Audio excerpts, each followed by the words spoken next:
A simple woman was mocked for her poverty. Years later, she returned as a millionaire to buy the whole town. In the heart of a quiet rural village in New York, tucked between dust roads and whispering farmlands, lived Aisha, a woman whose simplicity was her strength. She wasn't the loudest voice in her room, nor the richest name in the town ledger. But her hands were calloused with work, her heart pure with intention, and her dreams quietly woven into every stitch of her modest gown. That morning, the village buzzed with excitement.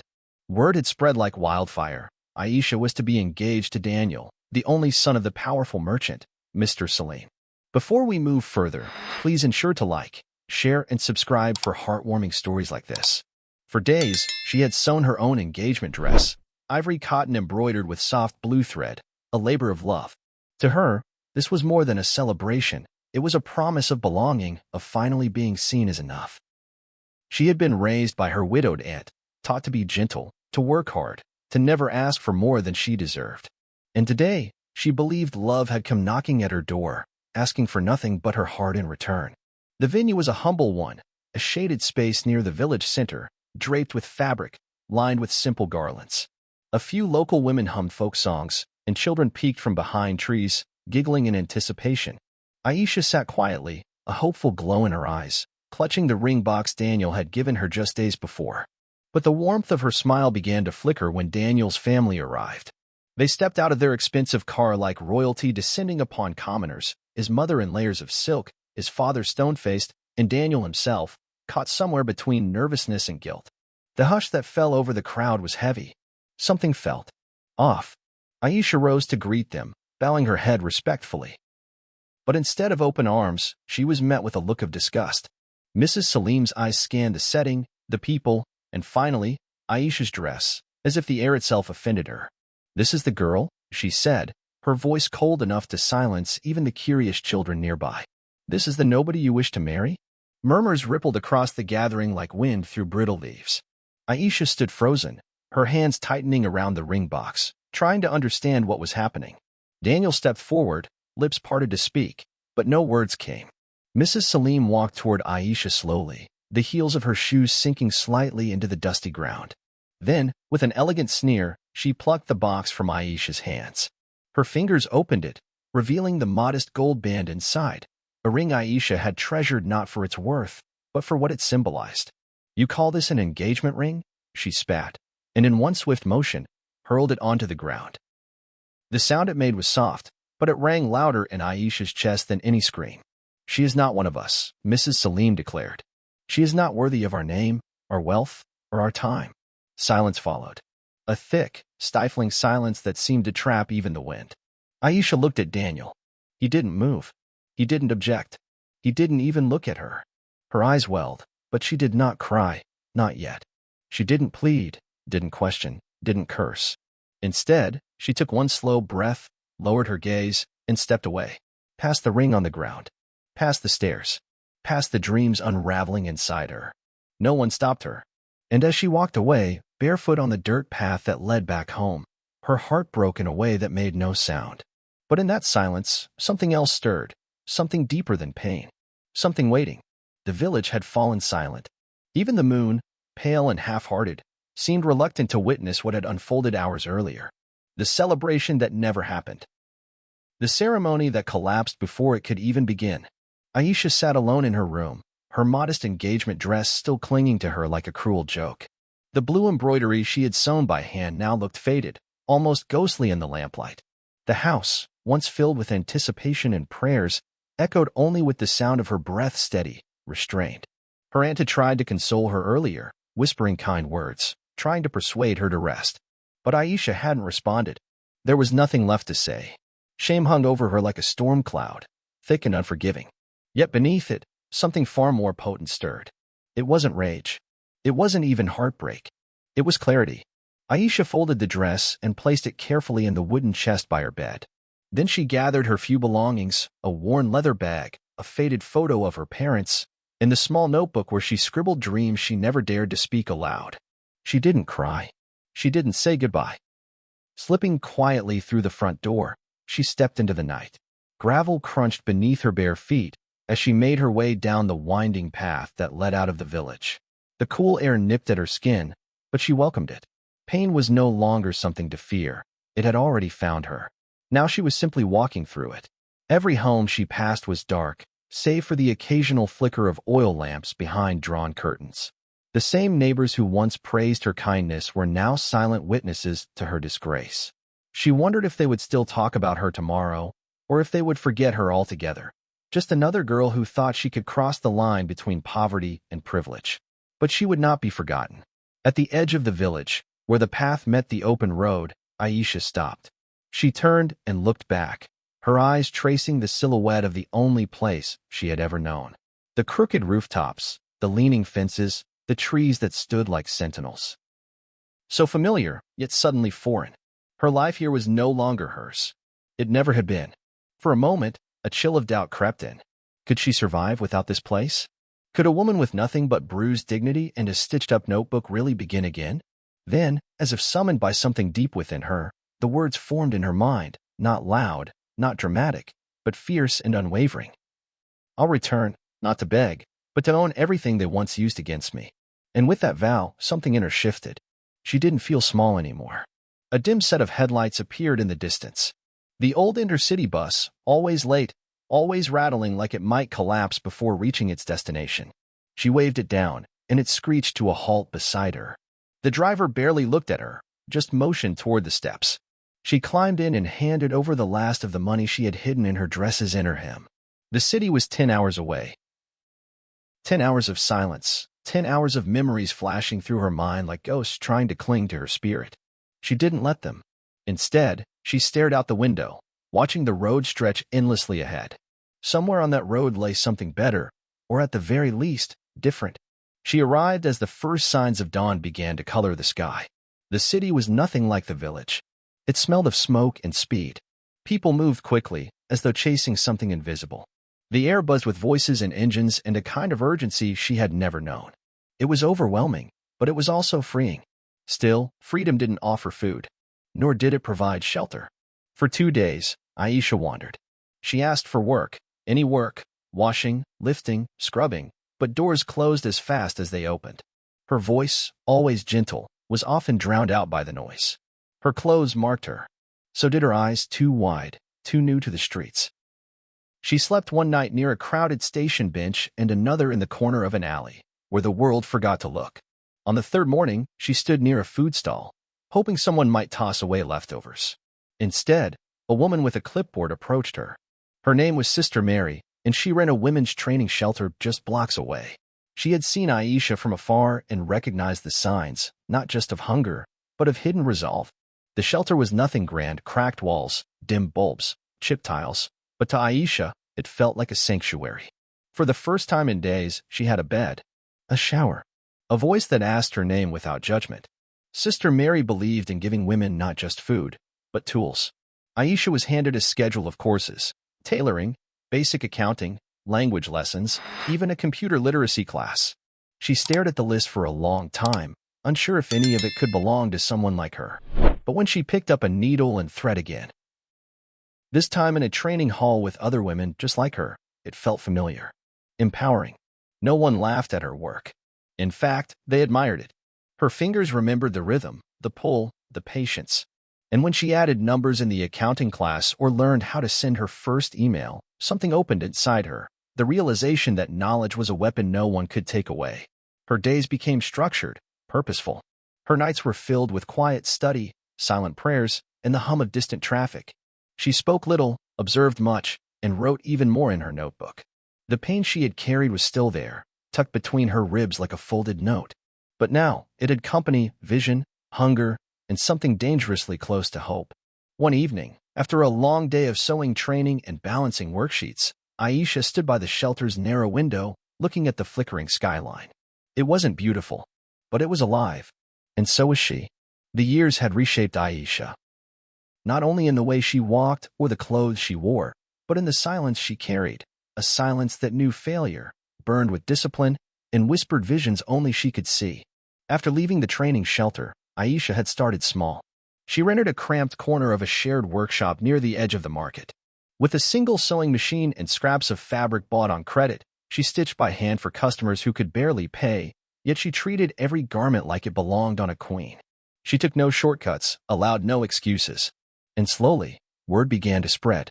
Her shop, no more than a painted door with a faded sign, became known for clothes that told stories of weddings, of coming of age, of dignity regained through fabric. She named the shop Zarina, meaning origin in her mother tongue. Not a brand, a beginning. But beginnings were heavy. Bills outpaced earnings. Orders came faster than her hands could work. She refused to take loans she couldn't repay. She lived above the shop in a windowless room, often skipping meals to afford better thread. Every cent went back into the business. Then, on a sweltering Tuesday afternoon, the unexpected happened. She had just finished pinning the hem of a client's dress when she heard a loud thud outside. A crowd had started to gather. A man lay collapsed on the sidewalk, his breathing shallow, eyes rolling back. Without hesitation, Aisha pushed through the circle forming around him. No one moved to help. Perhaps it was fear. Perhaps indifference. She didn't hesitate. She knelt beside him, loosened the collar of his expensive shirt, and tilted his head back gently. His lips were dry, his skin clammy. She recognized the signs, low blood sugar, or worse. She called for water. When none came fast enough, she dashed into her shop, grabbed the leftover juice from her lunch, and returned. Slowly, she coaxed it past his lips. Minutes passed before his breathing steadied. Someone finally offered to call an ambulance, but the man gripped Aisha's wrist with a surprising strength. His eyes, though tired, held clarity now. "No hospital," he rasped. "Just give me a moment." She helped him sit against the wall and offered her shawl. He didn't speak much, but his gaze lingered, not on her beauty, which was quiet and unassuming, but on her calm, her readiness, her refusal to look away when others did. By sunset, he stood, brushed the dust off his designer trousers, and asked a question that took her by surprise. "You run the shop?" "Yes," she answered cautiously. He nodded, looked at the stitched designs hanging near the entrance, and asked for her name. "Aisha," she replied. He paused. "And your last name?" She hesitated. "Does it matter?" He smiled faintly. "Not if you know who you are." Then, without another word, he handed her a card and left. It was black, thick, unbranded, except for a name printed in bold, R. Kareem. No number, just a web address. She searched the name later that night. What she found made her heart race. Raza Kareem, tech billionaire turned reclusive investor, known in certain circles for quietly backing impossible underdogs. A man whose silence was more valuable than most people's approval. She didn't expect to hear from him again. But 3 days later, he returned. This time, he came not as a stranger in need, but as a man with purpose. He asked questions. Not polite ones. Not easy ones. He wanted to know why she hadn't scaled. Why she wasn't online. Why her brand, which he called emotionally intelligent, wasn't known beyond one dusty street. She answered honestly. No capital, no connections, no blueprint. He listened, then placed a small device on her counter, a tablet, and opened a blank document. "Let's build your blueprint," he said. What followed were months of late-night meetings, business plans scribbled on fabric scraps, digital courses completed in stolen hours between stitching sleeves. He didn't spoon-feed her. He tested her, pushed her. When she failed, he watched how she recovered. Within a year, Zarina went online. A small, curated website. A social media page with no filters, only raw designs and stories behind each piece.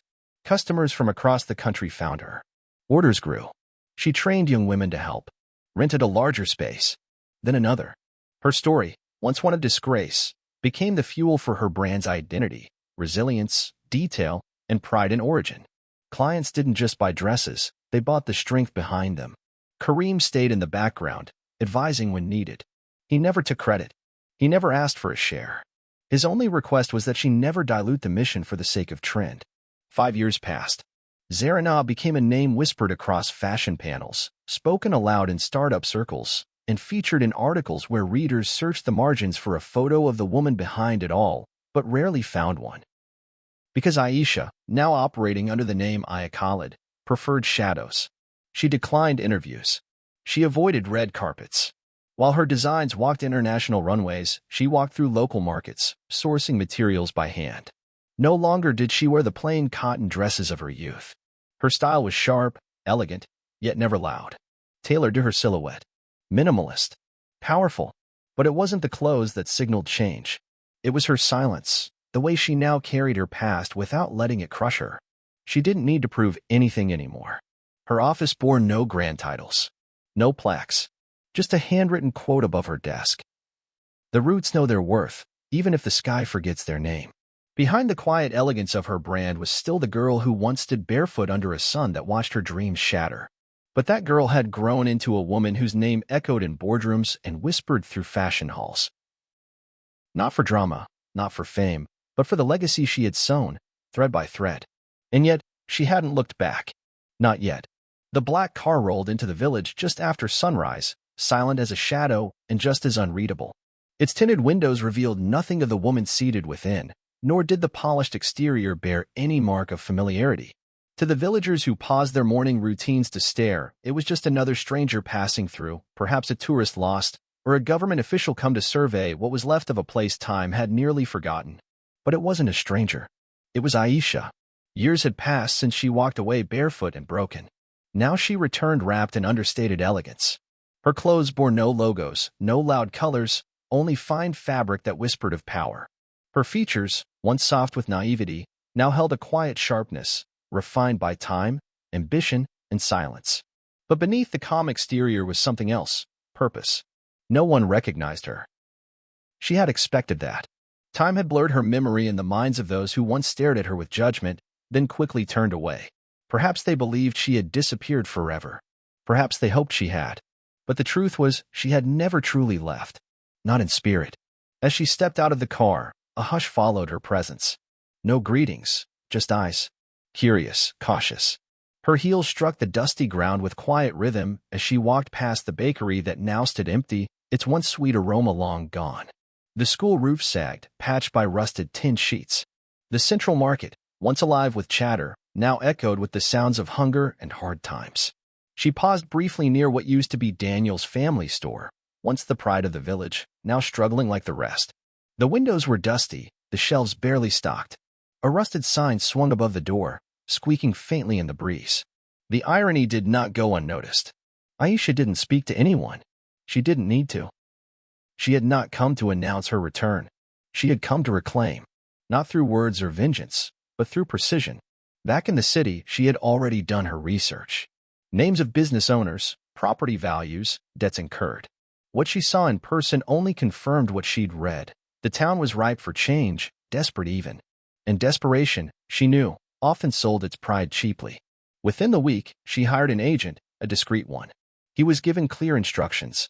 Purchase, quietly, everything worth having. Land, shops, the failing clinic, the worn-out guest house near the town's edge. All of it, under a name no one here had heard before. A shell company with no ties to her past, only her present. The transactions moved quickly. One by one, signatures were exchanged for hope.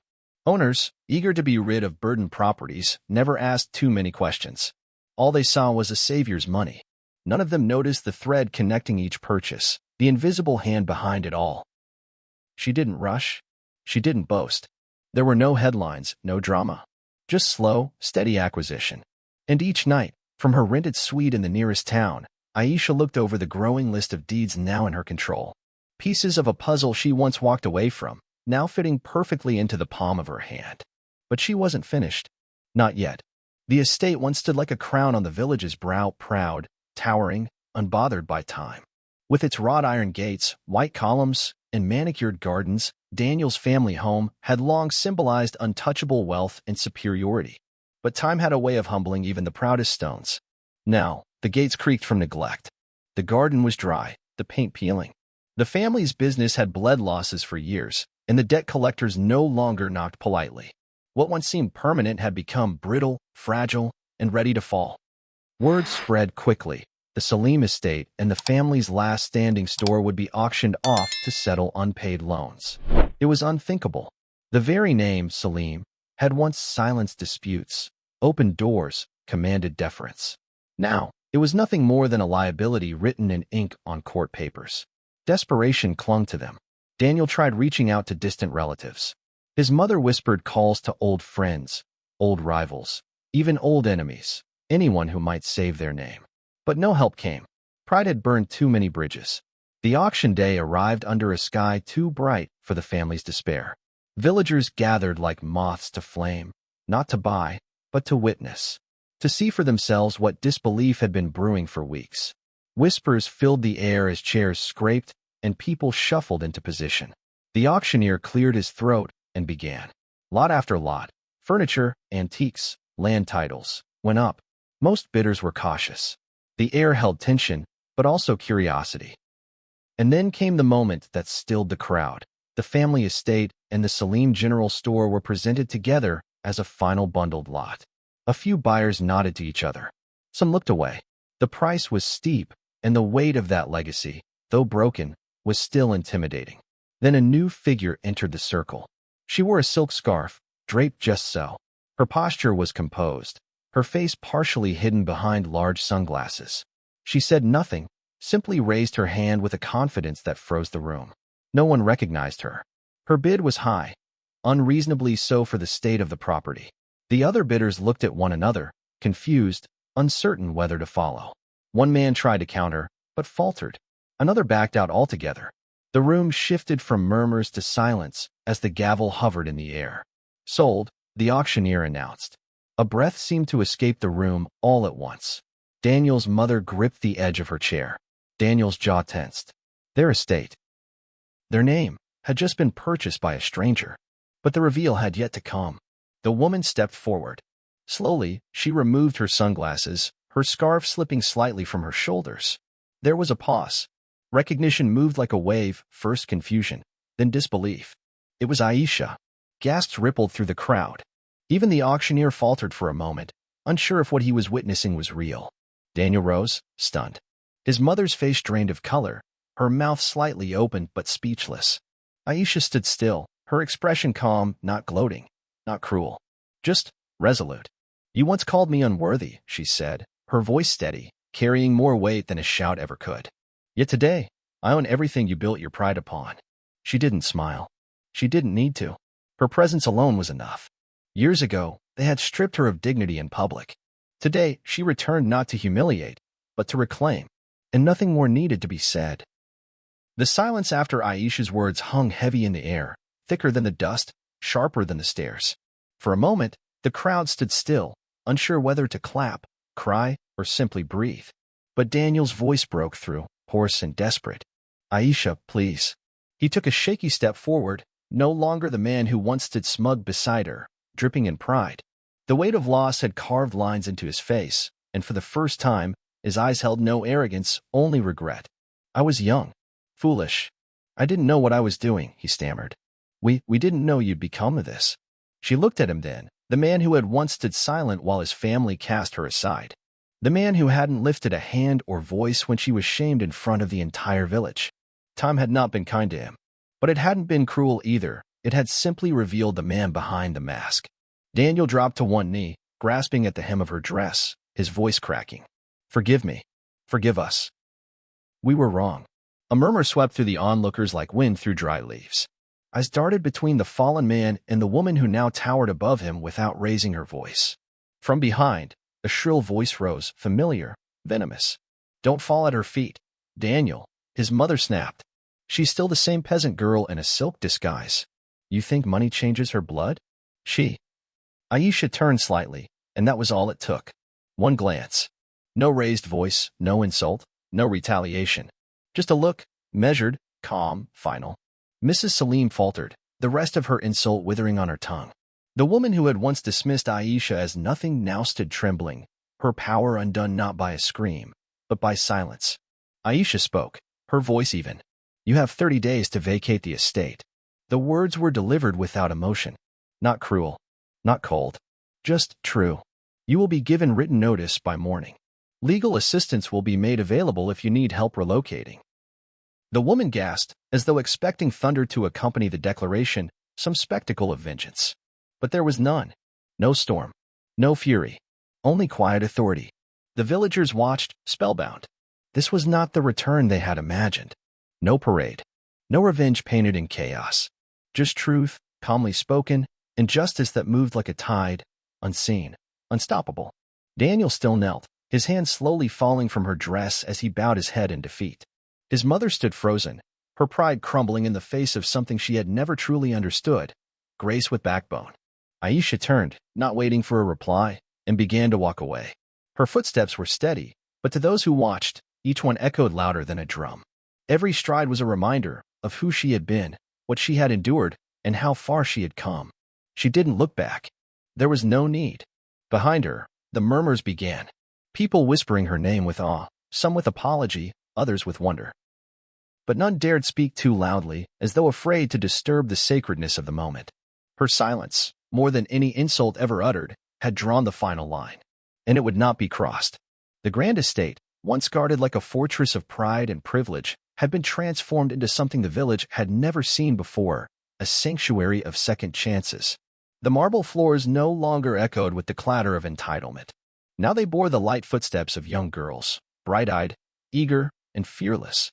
The heavy drapes were pulled aside, letting the sunlight in. The cold, imposing walls had been softened with bookshelves, colorful art, and voices filled with laughter. Aisha called it the Zarina House, after the brand that had changed her life. But to the girls who now studied within its walls, it meant more than a name, it meant freedom. Each classroom was built not just to teach skills, but to rebuild worth. Tailoring and design, budgeting and bookkeeping, public speaking, negotiation. From quiet girls who once shrank in corners to outspoken teens who now raised their hands with confidence, change bloomed in every hallway. Aisha watched them grow, not from behind a desk, but among them. She led workshops, sat in on their business pitch practices, shared meals with them in the very dining hall where she was once denied a seat. She remembered each of their names, their stories, their fears, and she taught them something no textbook ever could: how to hold their heads high without apology. Word spread beyond the village. A story of a woman who returned not to destroy, but to build. Of how the estate that once turned away the poor had become a place where the forgotten were finally seen. Journalists arrived, curious to uncover the mystery behind the reclusive entrepreneur who'd once vanished in disgrace and reappeared as a force of quiet revolution. Aisha declined television interviews. She allowed only one article, buried in the lifestyle section of a modest publication. Its title read, "She built more than a brand. She built a bridge." Meanwhile, across town, the Salim family lived in a rented two-bedroom house. Daniel had found part-time work assisting at a mechanic's shop. His mother, no longer flanked by servants, now lined up at the market with the rest. They weren't hated, only forgotten, in the way people forget names that no longer carry power. No public punishment had been declared, no scandal stirred by Aisha's hand. And yet, everything had changed. One afternoon, as the sun warmed the estate's garden, Aisha sat quietly on the old balcony, her fingers wrapped around a delicate porcelain cup. She sipped her tea slowly, not in luxury, but in peace. Below her, the garden buzzed with life. Girls moved in small groups, some practicing speeches under the jasmine tree, others sketching dress patterns on wide notepads. One girl paused to help another with her braids, their shared laughter rising gently into the air. Aisha didn't interrupt. She just watched. There was a calm in her eyes that only those who had known true sorrow could understand. A stillness earned, not through revenge, but through restoration. She didn't need the world to clap for her. She didn't need those who wronged her to suffer. They had been removed not with fury, but with grace. And that was enough. She hadn't just taken back what was once denied to her. She had rewritten the ending. Not for herself alone, but for every girl who had ever been told she wasn't enough. And in that moment, as laughter filled the garden and the breeze carried it gently to where she sat, Aisha finally allowed herself to smile. Don't forget to hit that like button, hit subscribe, and turn on notifications. Share this video. Thank you.